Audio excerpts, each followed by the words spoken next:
বাংলাদেশৰ হিন্দুৰ ওপৰত যি অত্যাচাৰ চলিছিল সেই অত্যাচাৰৰ প্ৰতিবাদৰ আজি দুধনৈত দেখা গৈছে যে উত্তাল প্ৰতিবাদ আৰম্ভ হৈছে।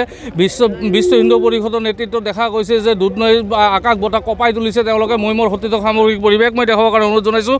তেওঁলোকৰ মই এটাই দাবী, তেওঁলোকৰ যে হিন্দুৰ ওপৰত যি অত্যাচাৰ, বাংলাদেশৰ হিন্দুৰ ওপৰত যি অত্যাচাৰ, সেই অত্যাচাৰ বন্ধ কৰিব লাগে, অনতিপলমে দোষী কৰায়ত্ব কৰিব লাগে বা বাংলাদেশৰ হিন্দুক সুৰক্ষা নিশ্চিত কৰিব লাগে। তেনেকৈ ধৰক কেইবা দাবী লৈ পেলাই তেওঁলোকে আজি দেখা গৈছে এক বিশাল প্ৰতিবাদী সমদল তেওঁলোকে উলিয়াইছে।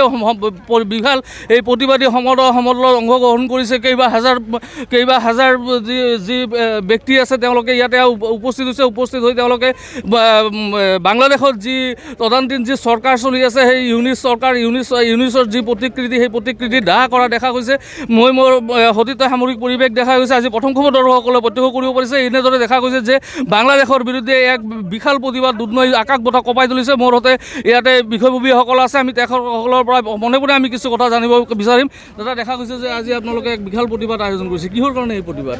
হয়, এইটো বাংলাদেশত যি নিৰ্মমভাৱে আমাৰ এজন হিন্দু ভাতৃ শ্ৰী দীপু চন্দ্ৰ দাসক অতি নিৰ্মমভাৱে তেখেতক জীৱন্তে জ্বলাই মাৰিলে আৰু কেৱল তেখেতক জীৱন্তে জ্বলাই মৰাৰ উপৰিও পৰিয়ালৰ ওপৰত যি অমানৱীয় অত্যাচাৰ, তিনিজনী ভনীক তেওঁলোকে যিটো গণধৰ্ষণ কৰিলে, তাৰে প্ৰতিবাদত আজি আমি গোটেই ভাৰতবৰ্ষৰ হিন্দু সমাজে প্ৰতিবাদী কাৰ্যসূচী আমি চলাই আছোঁ আৰু এই কাৰ্যসূচী আমাৰ চলিয়ে থাকিব।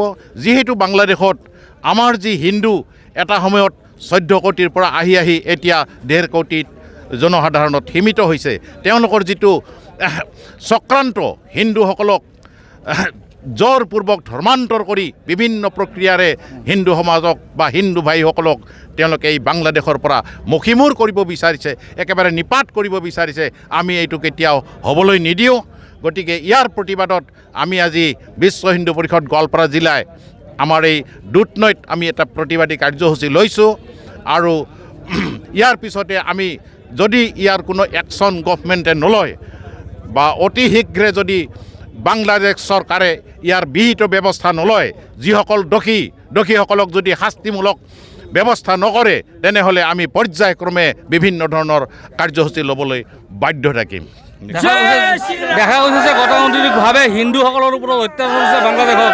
ভাৰত চৰকাৰক আপোনাক কি আহ্বান জনাব? আমি আমাৰ এই আজিৰ প্ৰতিবাদী কাৰ্যসূচীৰ দ্বাৰা দুধনৈত যিটো আমি প্ৰতিবাদী কাৰ্যসূচী পুতলিকা দাহ কৰিছোঁ, ভাৰত চৰকাৰক আমি কওঁ, যিখন বাংলাদেশক পূৰ্ব পাকিস্তান আছিলে, এই হিন্দুৰ অত্যাচাৰৰ কাৰণেই বাংলাদেশ কৰি পেলাই আমাৰ ভাৰত চৰকাৰে ইয়াক স্বাধীনতা দান কৰাৰ নিচিনাই হৈছে।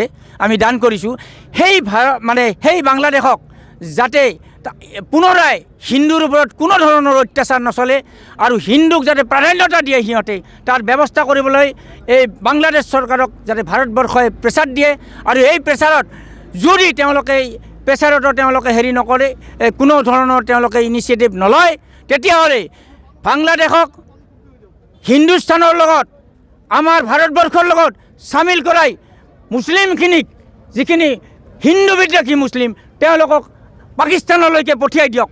এইখিনি আমাৰ ভাৰত চৰকাৰক আমি জনাব বিচাৰিছোঁ। জয় শ্ৰীৰাম। হয়, নিশ্চয়কৈ দেখা যাব যে এনেদৰে দেখা গৈছে যে বিভিন্ন দাবীৰে তেওঁলোকে বিশ্ব হিন্দু পৰিষদৰ নেতৃত্বত দুধনৈত দেখা গৈছে যে আকাশ বতাহ কঁপাই তুলিছে। তেওঁলোকে চৰকাৰৰ ওচৰত এটাই দাবী জনাইছে যাতে বাংলাদেশৰ প্ৰতি ভাৰত চৰকাৰে বিশেষ ব্যৱস্থা গ্ৰহণ কৰে আৰু হিন্দুৰ ওপৰত যি অত্যাচাৰ সেই অত্যাচাৰ বন্ধ কৰে, বাংলাদেশ চৰকাৰৰ ওচৰত তেওঁলোকে আহ্বান জনাইছে।